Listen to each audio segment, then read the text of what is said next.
Hi, I'm AJ Bruno. Kevin Dorsey, KD. KD in the house, in the cockpit right now, and this is Value Pops. We may or may not be flying today, but we definitely are in an airplane. KD called me on his way. He's like, hey man, what do you think about this fog? And I'm like, it's going to be a problem. I can take off in it. The challenge is, can I land in it? I feel like that's the most important part. The landing is an important part. You're in the air, you're like... I'd much rather be looking at airplanes in the sky and on the ground than in the air and be like, I wish I was on the ground right now. So we're not going to do anything unsafe. So we're going to start the interview here. We should give how did we even get in the cockpit right now together? Oh, man. Like the whole LinkedIn landscape. Someone that I knew of, had been following for a while. And then when I moved to Austin, I'm networking, I'm talking to people, and your name got brought up at least 4 or 5 times. We're like, oh, you're in Austin? Because it uses like a swear word. You're like, oh yeah, that guy, AJ. Oh, they were like, oh, you went to Austin. You got to chat with AJ. You got to chat with AJ. Actually, most people said Bruno, not even AJ. Oh, really? Yeah. Oh man, they call me Bruno behind my back. I don't even get that. You got to chat with Bruno. I'm like, okay, like this sounds like fun. And so looked you up, reached out, and we just started messaging there. And then obviously, learned a little bit more about the tool that you're building now, which is obviously in my space in sales. It's a little bit in your space. There's that bound to link up, and here we are. I also similarly have heard your name over and over and over again. Let's go back to the origin story. Let's zoom out for a second. Tell me a little bit about how did you get into sales? The origin story, funny enough, like a lot of people, is I didn't know what I wanted to do. I dropped out 15 credits short of graduating. Yeah. I was in a major, kinesiology, that I realized I was never going to use. I'm sitting taking analytical physics, 3rd year calculus, because kinesiology was an education major. All right, what am I going to do?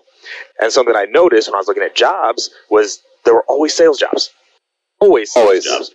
Even if it was commission only, there were always sales jobs. So I was like, you know what? If I can get good at sales, I'll always have a job.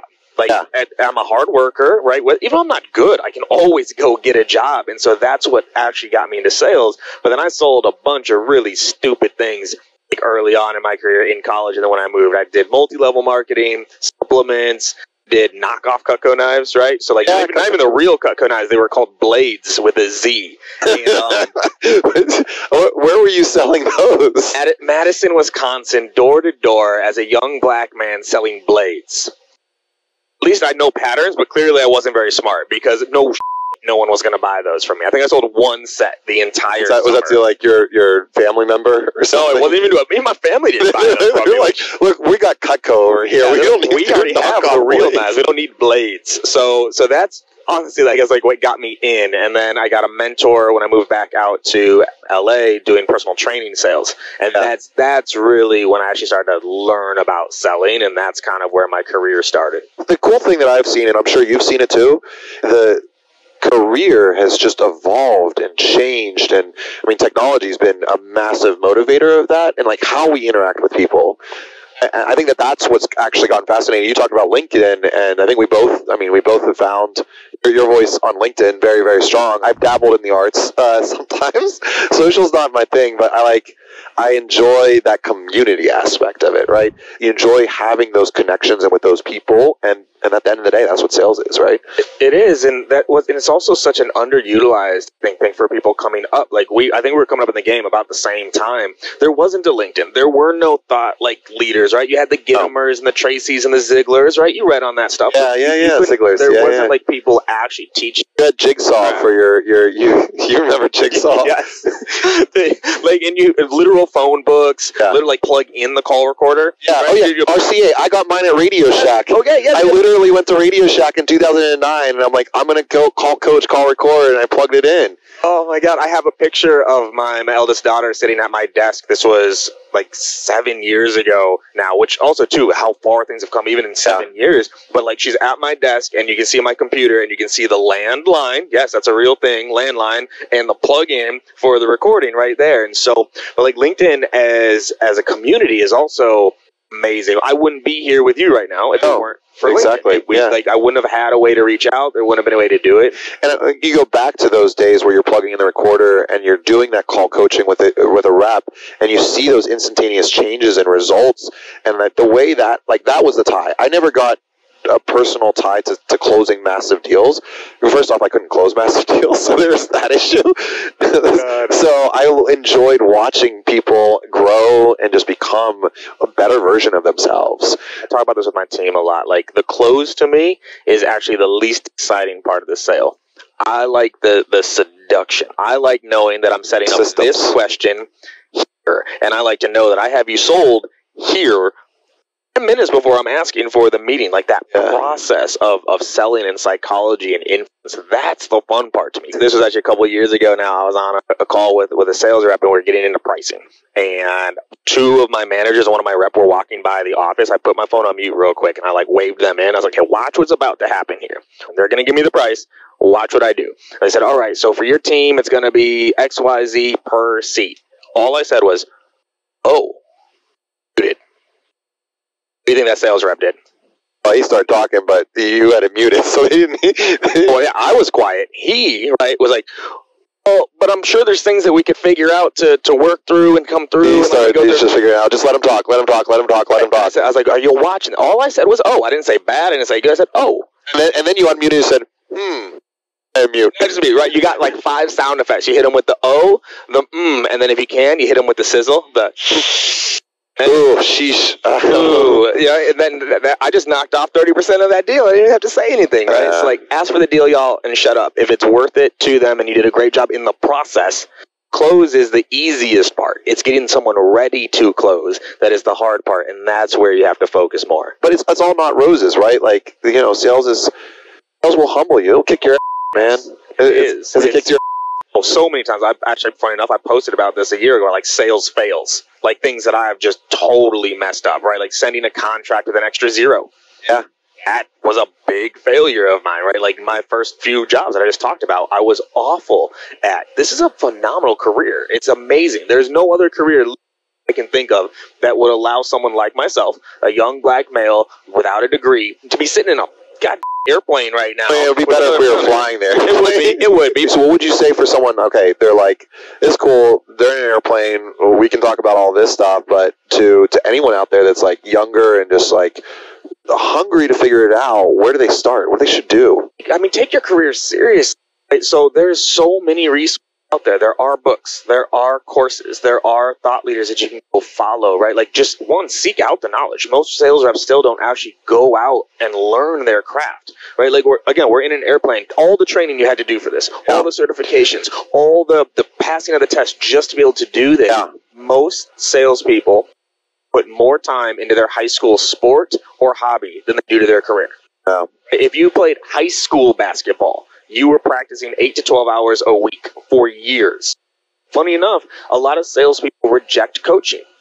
That's interesting. Coaching. They don't want to be told what to do. Oh, don't use a script. You wouldn't say that to your basketball coach. So we have this industry where we can practice. I can practice selling and get good at it, and most reps don't. That would be my second, is practice more than you play, and you'll be shocked at how good you can get. 100% agree with you. It's just like that rapid improvement that you just get so quickly and can improve yourself. I love that you brought aviation into this, because like this has just been years of a craft. Like the reason we're sitting here, similar reason like you think about honing your craft, this is always something that I wanted to make sure that I was honing in. So I have my private license, my instrument rating, my multi-engine, high performance complex commercial rating. All of those took hours upon hours of training. And there's so many times where I felt down and I was like, I'm done. I'm done. But I knew, because I had been a sales career as well, you're not done. And I love that. I want people also to touch there, right? You talked about practice, all the certifications, all the years you took to do it, and what did we do still before in here? You went through the checklist. A checklist, right? You're like, oh, it doesn't matter how many times. You're like, okay, all right. Yes, you're out there checking like the rivets and checking the oil. Yeah, because every day. What do you do? Okay, tell me a little bit about your ritual. How do you show up to your day? So I practice something called 3x3s, right? So I'm really big into goal setting. I take my team through goal setting twice a year. I've done like hour-and-a-half long trainings on this publicly. So I set my goals, but then I have what are called 3x3s. And the 3x3 stands for what are the 3 things daily, weekly, and monthly that if I do will give me the best opportunity to achieve my goal. And so when I look at my day, the first thing, when I get up, I practice gratitude, right? Like I do gratitude, I do visualization and some breath work. I work out in the gym, right? Short, sweet, high intensity, like lift. And then I review my goals. I visualize them, and I have like affirmations that I go through around like who I want to be, like where am I coming from. I worked with a coach, Townsend, who really helped me kind of see some of this as like, okay, where am I coming from today, right? How would the best sales leader in the world act? How would a loving, passionate father and husband act? And so I'm seeing those things in the morning, and then I check my calendar to make sure 3x3s are there. I review the rest of my day, and then I get in. I'm working by 6:30, 6:35 every morning, and because that's my most love that. That's my time. That's my zone of like 6 to 10 is when I'm most creative. I have the most energy. I can get the most done. So that's how I get into my day. But there's always gratitude, always some breath work, always some like visualization around goals, and that's what I do. Yeah, and you talk to any like world leaders or anyone that's like anyone from Oprah to Bill Gates to Tony Robbins, they have a very similar ritual. Obama all had that. That 6:30 to 9, 6:30 to 10 is also my sweet zone. And the way I always thought about it is like, look, if I have like 2 to 3 hours, let's say 3 hours a day where I'm coming in, I'm getting ready for it, right? And then that's 10 to 15 hours a week. So 10 hours a week, 40 hours a month. That's 3 extra months an entire year that I am out there just out hustling, out working, out striving any other person that possibly is going to come up against. Absolutely. Like I work with my team and people that I mentor, I tell them 2 things. I say outwork and outlearn. Outworking people is actually really easy to do. Most people don't understand what true hard, deep work is. They don't. There's a difference between outworking and working more. So anyone listening, I'm not telling you to work more than everybody else. I'm telling you to outwork. I can almost guarantee what AJ and I get done in an hour is more than what a lot of people get done in 3 or 4 because you're just in it and you do it and you get after it. Well, my friend, we're coming up on your time, and it's been awesome. So before we go, I do want to ask you, if you were to distill down your value prop, your superpower, what you bring to sales professionals, your friends, coworkers, colleagues, what is it? Intention. I'm very intentional with what I'm doing and whatever that is. And so right now, my intention right now is to have a great conversation to help share and teach salespeople. When I go home, right, like all the girls in my family right now, right? My intention is to make them feel safe and secure. And I talk about this a lot, with my team and my families. 5 minutes of intention is better than an hour of attention.